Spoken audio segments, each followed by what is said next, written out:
Teams have one win in that Western Conference semifinal. And back to hockey, where in junior play, the OHL final gets underway tonight from Oshawa, where the Generals will host the Erie Otters, led by, of course, the expected number one pick in the upcoming NHL draft, Connor McDavid. In the Western Hockey League final, the Kelowna Rockets are in Brandon to face the Wheat Kings. These are the teams that had the two best records in the WHL during the regular season. That's your look at sports. I'm Scott Regier. In 500 meters, turn right. 8 o'clock, I'm Lisa Laco. Welcome to Superior Morning here on CBC at Radio 1. Friday, it is the 8th of May, spring in Thunder Bay, which means that every drive can be a bit of an adventure, call it a pothole obstacle course. Now, my next guest... Turn right. Even in the north, the yearly cracks and the potholes aren't inevitable. Simon Hesp says they're a symptom of cheap ingredients going into our roads. Hesp is a chemistry... In 600 meters, at the roundabout, take the third exit. Simon Hesp, good morning.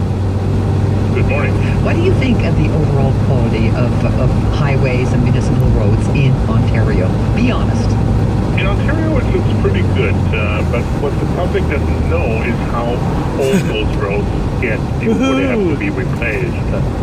I think we're spending a bit too much money on early repairs and early failures. What makes you say that?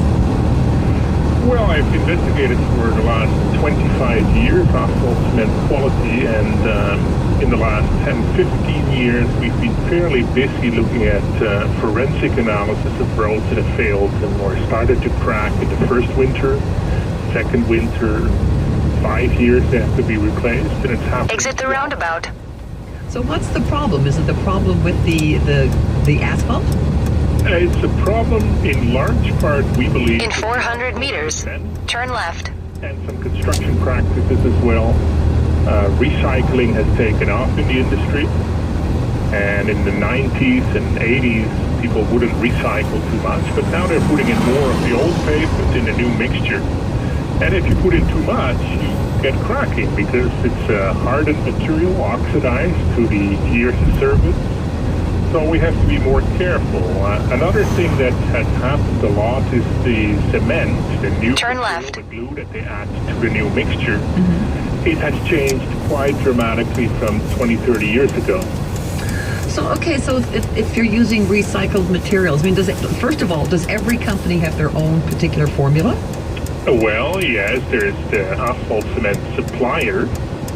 And then there's the contractors who built the road with the cement. So there's also... Continue straight. ...into the cement and perhaps into the mixture as well by the contractor that we don't know much about.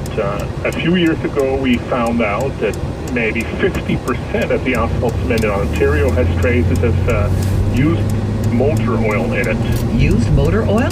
Yeah, there's a big effort to recycle engine oils, and when Canadian Tire changes your oil, it's sent to collecting agencies and then it's sent to refineries to take about 80% of that back into engine oil.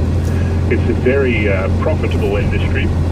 But the 20% that's left over, full of metals and degraded dispersants from your engine, that we found finds its way into the asphalt cement supply.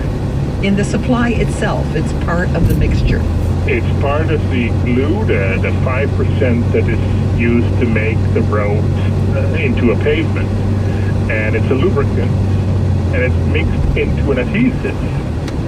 So when you mix a lubricant with an adhesive, the end result is not very good. At low temperatures... In 400 meters, turn right. That lubricant in phase separates, it goes to the aggregate, and then in the spring it produces moisture damage and it fails, it cracks, and you get potholes very early.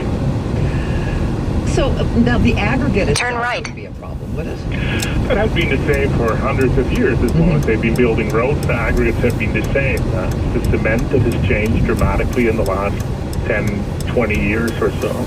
So is it cheaper for the contracting companies to continue straight?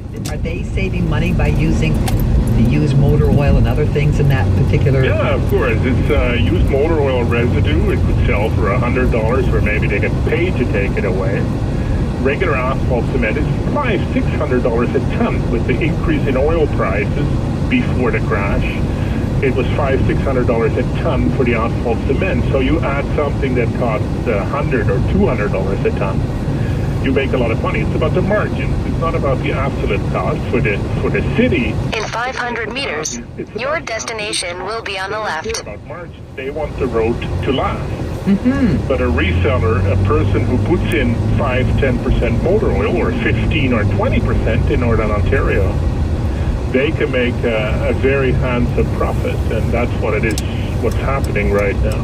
15 to 20% in Northern Ontario. You know that to be true? Well, we use an estimate because we don't have the material that they put in, but we measure the zinc and the molybdenum level, and those are two metals that are deliberate additives to engine oil. And we have some residues from some suppliers, so we can make an estimate, but it's a fairly good estimate from everything that we've done in the lab. So, okay. And it's a huge amount. 10 to 20% can wreck your pavement, but it's fairly good winter. In the first year, you can see cracking. Because that's, I mean, like as I drive around, when I drive home today, I invariably will be swerving many places to avoid a pothole. Yeah. That's the reality. So can municipalities, I mean, is there, when the tender goes out for road work for a city or a town, is anything about the combination of asphalt in that tender? I mean, is it expected or anything? At the moment, for most municipalities, the answer is no. Kingston has banned motor oil since 2010. York, Peel, Durham region, Waterloo, Niagara,